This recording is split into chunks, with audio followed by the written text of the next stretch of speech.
ಕುಂಬಳಗೂಡು ಕೈಗಾರಿಕಾ ಪ್ರದೇಶದಲ್ಲಿ ಆಸಿಡ್ ಗೋದಾಮಿನಿಂದ ಪರಿಸರಕ್ಕೆ ಹಾನಿ ಹಾಗೂ ಕಲುಷಿತಗೊಂಡ ಸುತ್ತಮುತ್ತಲ ವಾತಾವರಣ.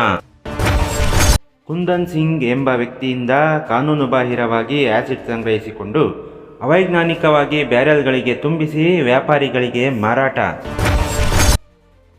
ಸ್ಥಳೀಯ ಪ್ರಾಧಿಕಾರದ ಅನುಮತಿ ಇಲ್ಲ, ಕೇಂದ್ರ ಮಾಲಿನ್ಯ ನಿಯಂತ್ರಣ ಮಂಡಳಿಯ ಅನುಮತಿ ಇಲ್ಲ, ರಾಜಾರೋಷವಾಗಿ ನಡೆಯುತ್ತೆ ಅಕ್ರಮ ದಂಧೆ.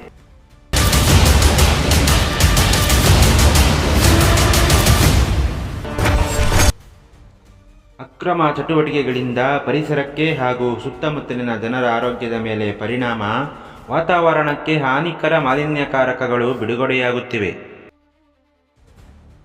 ದೊಡ್ಡ ಡ್ರಮ್ಗಳಿಂದ ಚಿಕ್ಕ ಬ್ಯಾರೆಲ್ಗಳಿಗೆ ಆಸಿಡ್ ತುಂಬಿಸುವಾಗ ಆಸಿಡ್ನಲ್ಲಿನ ಹಾನಿಕಾರಕ ರಾಸಾಯನಿಕಗಳು ವಾತಾವರಣದಲ್ಲಿ ವಿಲೀನವಾಗಿ ಸುತ್ತಮುತ್ತಲಿನ ಪ್ರದೇಶದಲ್ಲಿ ಕಾರ್ಯನಿರ್ವಹಿಸುತ್ತಿರುವ ಸಾರ್ವಜನಿಕರ ಆರೋಗ್ಯದ ಮೇಲೆ ಅತಿಯಾದ ದುಷ್ಪರಿಣಾಮ ಉಂಟುಮಾಡುತ್ತಿವೆ.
ಸ್ಥಳೀಯ ಪ್ರಾಧಿಕಾರದ ಅಧಿಕಾರಿಗಳೇ ಹಾಗೂ ಮಾಲಿನ್ಯ ನಿಯಂತ್ರಣ ಮಂಡಳಿಯ ಅಧಿಕಾರಿಗಳೇ ಇಂತಹ ಚಟುವಟಿಕೆಗಳಿಗೆ ಕಡಿವಾಣ ಯಾವಾಗ?